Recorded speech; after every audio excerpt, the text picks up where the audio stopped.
बंधुओं, इस सत्संग में आपको बताएंगे कि लिंग की पूजा किसने चलाया। भग लिंग की पूजा किसने चलाया, इस सत्संग में बंधुओं आपको बताएंगे। ध्यान से मेरी बात सुनेंगे तो ये जान जाएंगे कि पूजा किसने चलाया।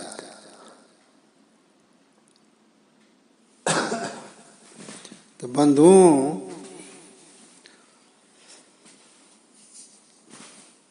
एक बार की बात है कि विरोचन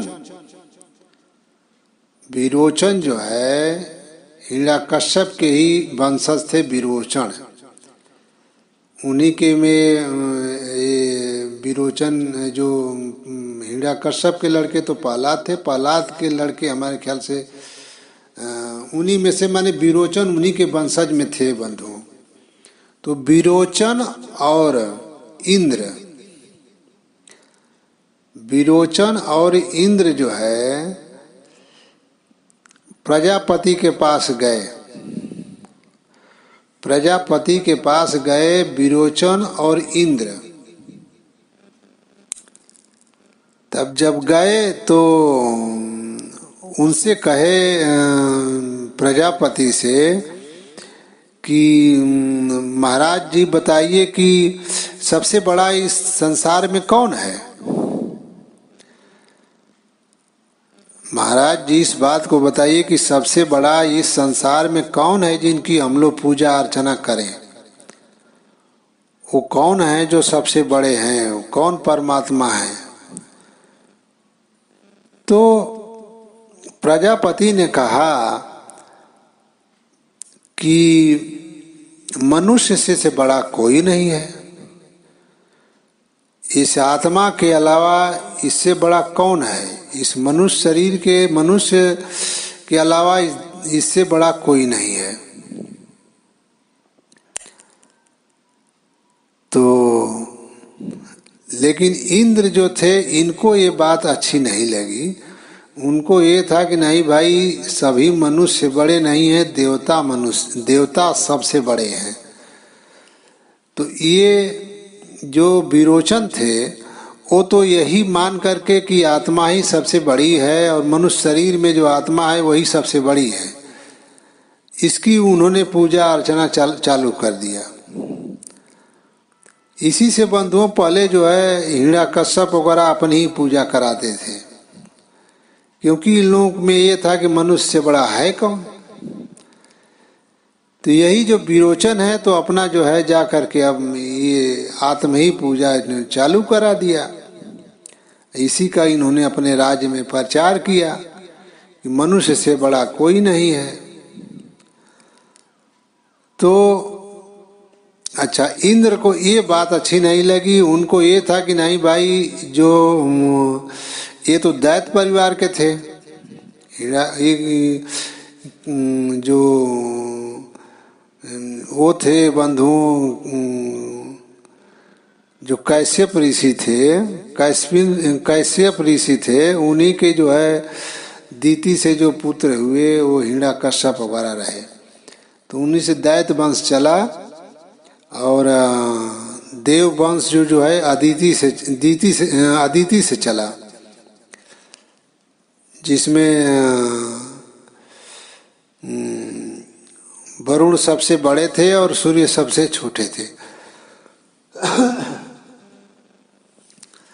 तो कहने का मतलब बंधुओं कि इंद्र ने तो अपनी देवताओं की पूजा अर्चना, उन्होंने कहा कि नहीं भाई, इंद्र जो देवता हैं सब धर्म वाले में से सबसे बड़े हैं। जैसे दैत्य धर्म, दानव धर्म, नाग धर्म, वासुकी धर्म, ये सब बंधुओं पहले जैसे हिंदू मुस्लिम सिख ईसाई सब धर्म है, वैसे ये सब धर्म था। तो इनका कहना था कि नहीं भाई, देवता सबसे बड़े हैं सब में, यही सबसे पूजनीय है। तो बंधुओं, अब मैं आपको रुद्र के तरफ आ रहा हूं, शंकर जी जिनको आप लोग कहते हैं। तो सूर्य का लड़का यम थे। यम का जोन बाटे स्त्री जोन बा वसु से जोन बा 8 पुत्र हुए, और सबसे जो 8 पुत्रों में सबसे बड़े पुत्र थे तो धर थे, और धर के लड़के रुद्र थे। तो रुद्र ने विचार किया बंधुओं कि ये हो कि मनुष्य को पैदा करने वाले तो ये भग और लिंग है। अब मेरी बात को ध्यान से पूर्वक आप लोग सुनिएगा तो समझ जाएंगे कि क्या सच्चाई है। रुद्र ने ये विचार किया कि भाई मनुष्य को तो पैदा करने वाला ये भग और लिंग है,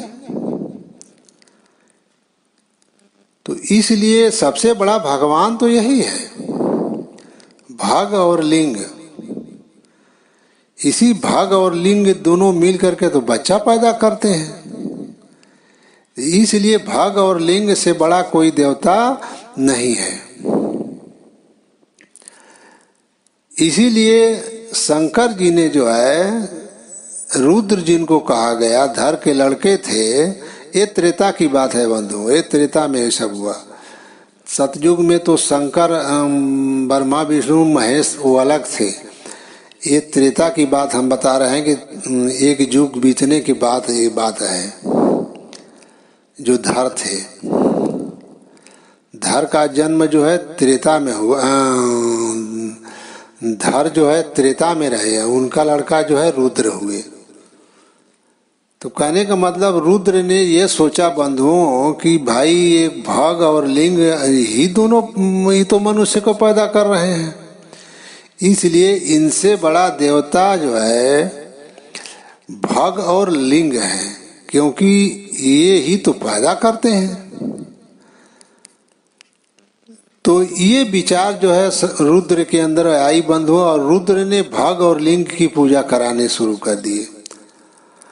आप विचार करिए आप लोग कि भग और लिंग अगर आत्मा निकल जाएगी तो ये भग लिंग बच्चा पैदा करेगा? आप लोग विचार करिएगा बंधु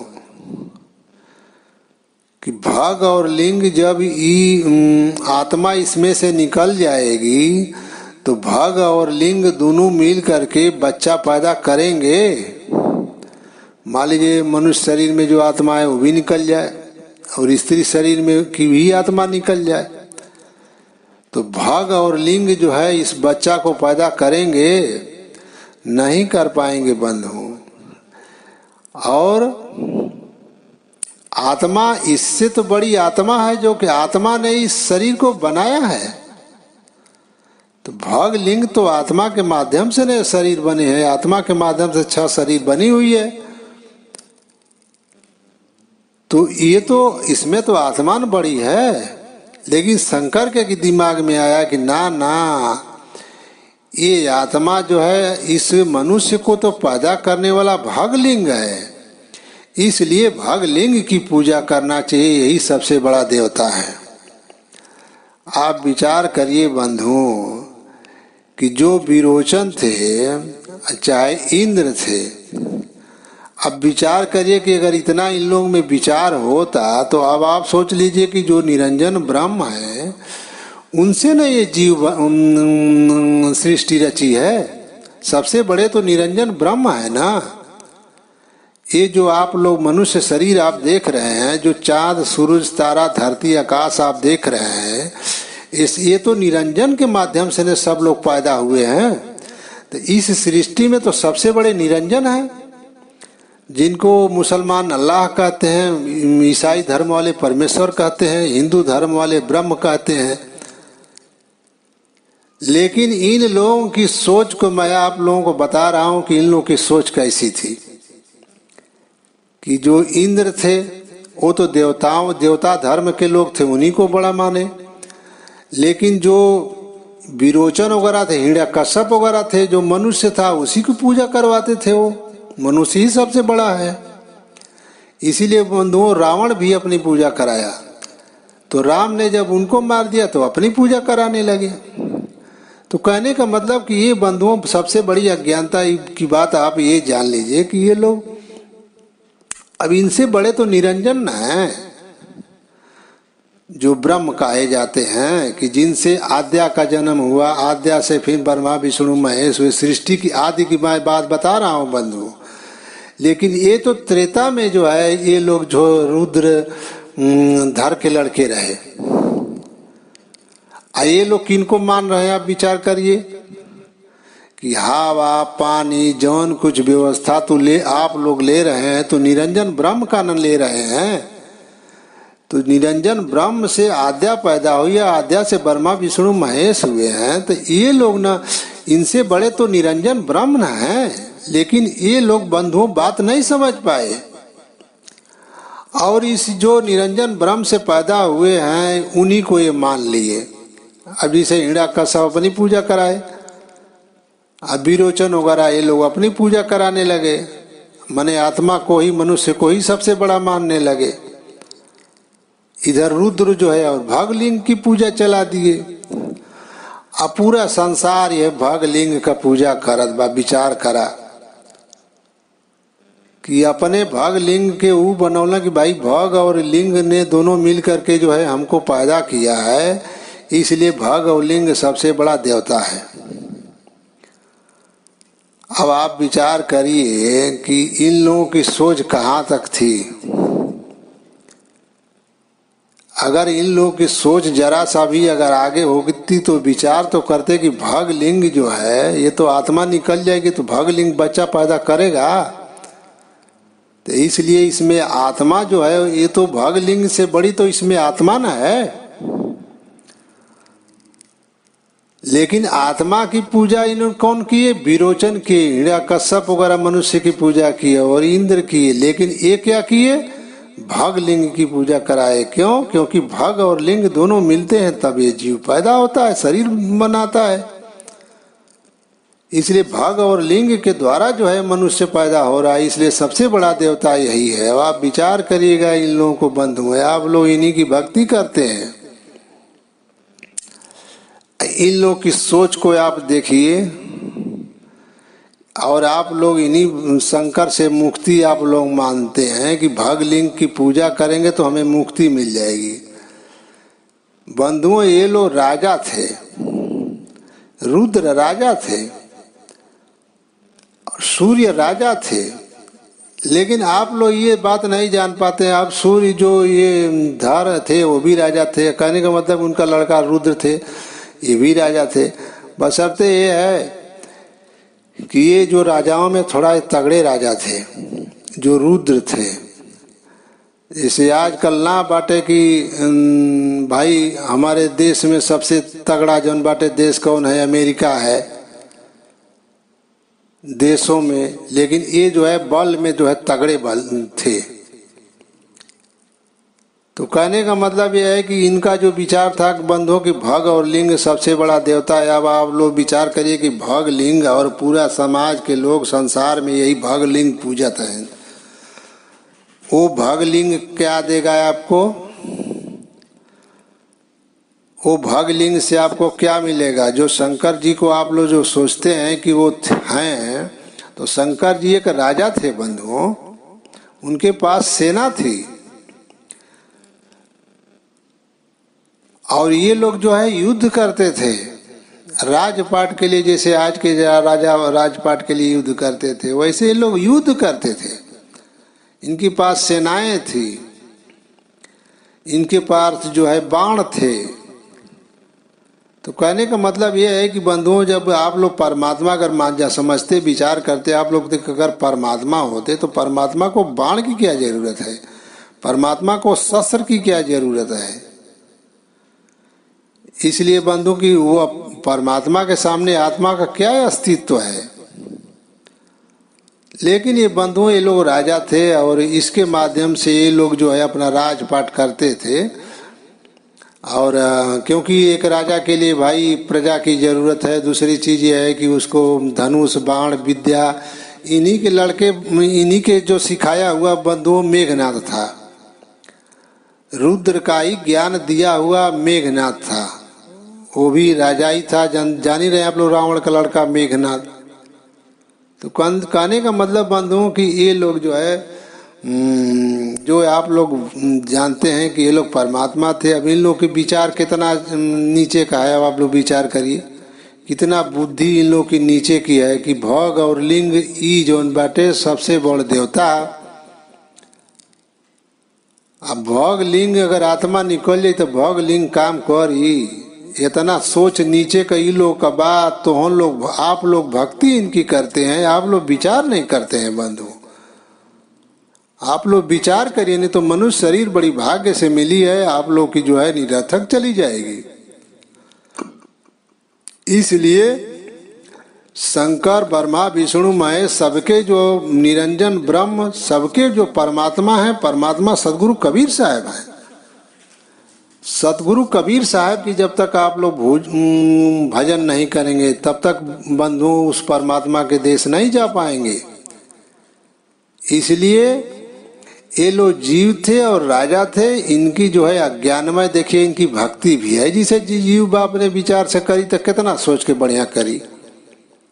तो इसलिए इन लोगों की सोच के अनुसार जो है ये लोग अपनी विचार से किए, लेकिन आप लोगों को भी विचार करना है। जहाँ तक बुद्धि उनकी थी वहाँ तक वो किए, लेकिन आप लोगों को भी विचार करना चाहिए कि क्या सत्य है।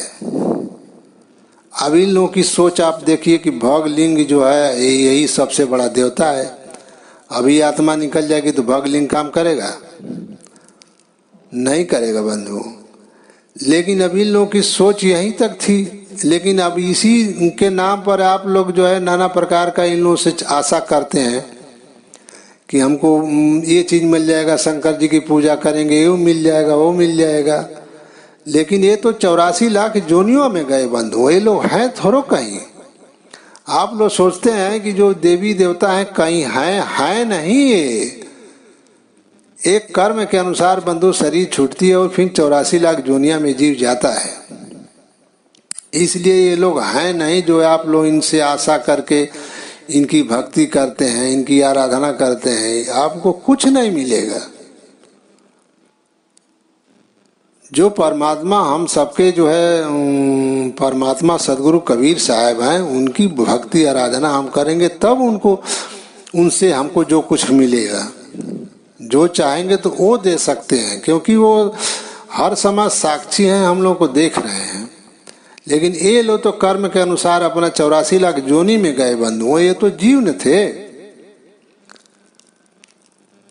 तो इसलिए विचार करके हमें भक्ति भजन करना चाहिए। मनुष्य शरीर बड़ी भाग्य से मिली हुई है।